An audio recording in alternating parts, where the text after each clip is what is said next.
Hey guys, and welcome back to the channel. Today I want to share my Seraph Purelight deck profile with you guys. I was able to place a third place at Outer Orange's remote fight tournament out of 21 card fighters. It was a lot of fun and it was very good testing for BRO and some other stuff coming up as well.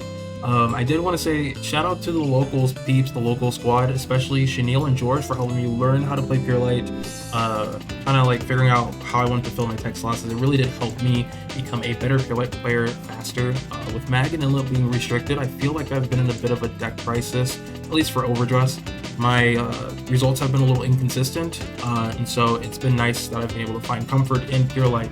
Don't forget to like, comment, and or subscribe if you at least enjoyed one part of the video today. And if you also play Seraph Purelight, how do you like to play the deck, as there's a ton of ways to play it. Let's go ahead and get into it. So before we get into the meat and potatoes, I kind of want to talk about my thoughts and opinions on Purelight right now. With Mag and Inlet Pulse being choice restricted, that is one deck that was, honestly, I felt like Mag was the biggest deterrent for Purelight players. It just was too easy for Mag to bully this deck and, you know, not give them 10 prison. Honestly, I usually would have a hard time even getting my opponent to like 5 or 6 prison in the Mag matchup. It was just really difficult. So with that deck being gone, people are going to be more incentivized to play Purelight. So if you're thinking about either BRO or anything else coming up, the BCS stuff coming up, if you're thinking about playing this deck, I would highly recommend that you learn the mirror matchup.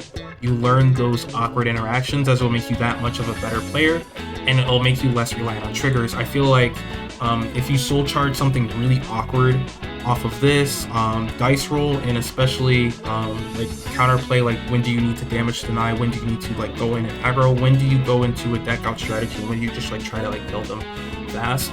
Knowing about all of that really helps you get a leg up against, of course, your other Purelight players, but other players that will try to attack cards that will make your life harder. As good as I think this deck is, because there's so much counterplay and people just know about this deck, it makes it harder to pilot.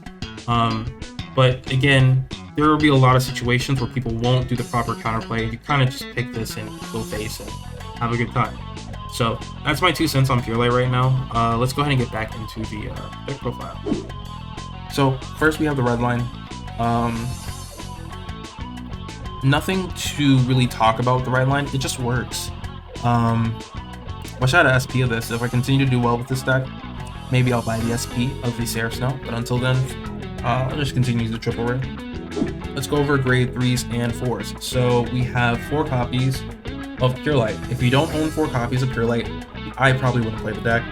Kind of like your win con. Games where you can't find follow-up rides to this, I feel like a lot of the games against top tier decks, if you can't find follow-up grade 4 rides, what I mean by that is you like turn 4 you ride, turn 5 you ride, turn 6. Once you start whiffing those, you really lose a lot of tempo, especially if your opponent has like a lot of extra soul or counterblast. They can empty out the soul, and because your deck really needs a lot of stuff in prison to kind of pop off, you need the 3 for the grade 3 triple drive. This card here, we'll talk about 2. We play 2 Charlene, need 6 in the prison to be able to swing. But yeah, you just gotta play 4. I don't know how else to put it. We got 2 copies of the Charlene. This is from the Festival Collection 2022. You need 6 cards in prison for this to attack, but when you do attack, your opponent cannot guard with blitz orders or normal units. This means they can't PG this.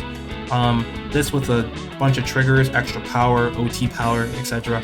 leads to checkmates where your opponent can't guard this, and I believe in the battle for 3rd place against the Kyrie, I don't know if they had the extra PG, but it might have been the reason why they couldn't guard this. It was really big though.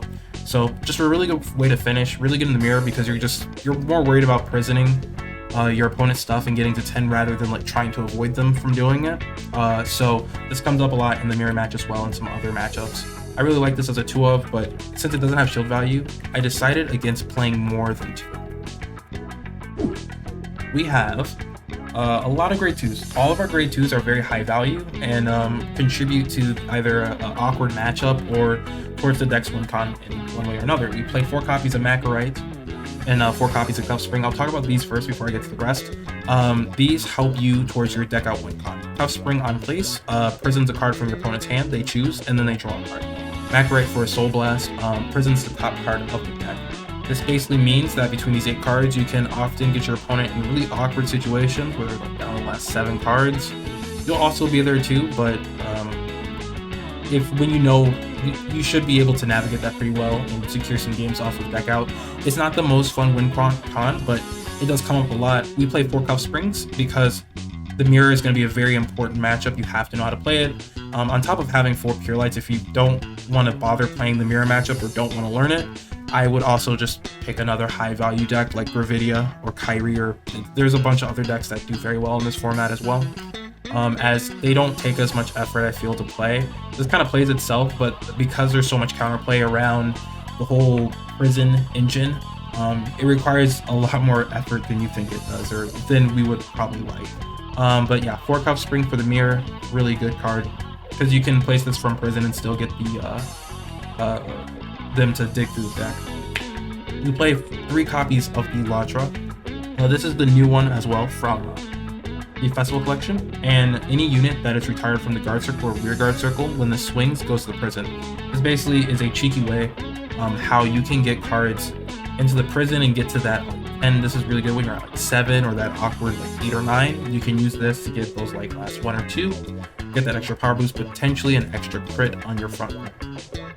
And we play 2 copies of Aurora Battlesmith, the Aggro Rouge.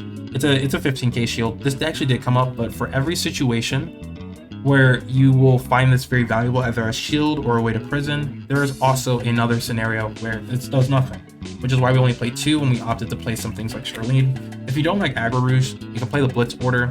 There's a bunch of other stuff that have shield value, but this felt the most flexible. Also, when you place this from the prison, you can use this to prison cards from the front row. So, also helps in the mirror match if you happen to have to play that a lot when playing your prison deck. For the great ones, we got 4 copies of PGs. Twilight Dragon's pretty cool. Yeah. We got 3 copies of Suppressed Gleamer. 3 feels just like the right amount. Unplace, if you have 3 or more cards in the prison, you search your deck for another copy of herself, call it to rearguard, and it also gets +5. So it's a 13k booster that calls itself into the deck, so you can hit all the good triggers, the OTs, the crits, the heals, maybe even a draw. Very good card, but it only has a 3 of, as you really only need to see this once. In board retire matchups, kind of meh, but again, it's not a terrible card. It also helps you hit numbers. We got 3 copies of Shovel Stud. Counterblast, Soul Blast, choose one of your opponent's rear guards and imprison it, and then if there's 3 or more in the prison, you draw a card. This is really good when your opponent is lapping you in hand advantage. It's also another way you can pay the cost to get to like 3 or get to that next bracket of prison. Not much else to say about Shovel Stud. I only play 3 of them because I feel like 3 is more than enough. If you feel uncomfortable with this count, there's a ton of cards you can cut for the 4th Shovel Stud or the 4th Suppressed Gleamer. But he comes in a clutch. And then I guess we'll talk about it. We all know the 1 prison. It's searchable. If you do happen to draw this in your starting hand, I guess feels bad, but otherwise, you know, it's a nice +1 when you ride the grid. Very good card. Finally, we have triggers. For the crits, we play 4 of the effect crit because it can go back in the soul. This is relevant in the mirror matchup when you need extra stuff in the soul. Or like other like really long drawn out games where you run out of soul and you want to like do an extra Shovel Stud on the follow-up turn or whatever. The extra 2k does not really matter too much. It won't come up as often. We got 3 copies of the base crit. It's crit. It wins games. We got 4 copies of the base heal. It's base heal as well. Not much to say. And then we have the Branch Gate OT and 4 copies of the effect draw. In games where you happen to get to those awkward deck out counts, 4 draw feels a little uncomfortable, but otherwise, if you don't play 4, sometimes you'll have a hard time drawing into your key pieces. This could be any of your high value grade 2s like the Macarite, the Cuff Spring, or even some like mandatory pieces you probably should see, like your Pure Lights, or maybe that Charlene in the late game to close out a game. So the 4 is really nice, but if you are worried about deck out or it's coming up too much for you, you can always cut this. I've tested this at 3 and it works just fine as a 3 of instead, and I play 4. And then, yeah, why are these still playable? These cards are dumb. Anyways, that's the deck profile today. Again, shout out to Orange for the amazing tournament, and then shout out to all the players at the event who made it what it was. It was a really fun time this weekend, and then also shout out to the guys at Locals who helped me test the dozens and dozens of Pure Light games, the mirror matches that no one wanted to play. You guys really helped me become a better Pure Light player in such a short time too. Make sure you take care of yourself, guys. This is Good Fortune TCG signing off.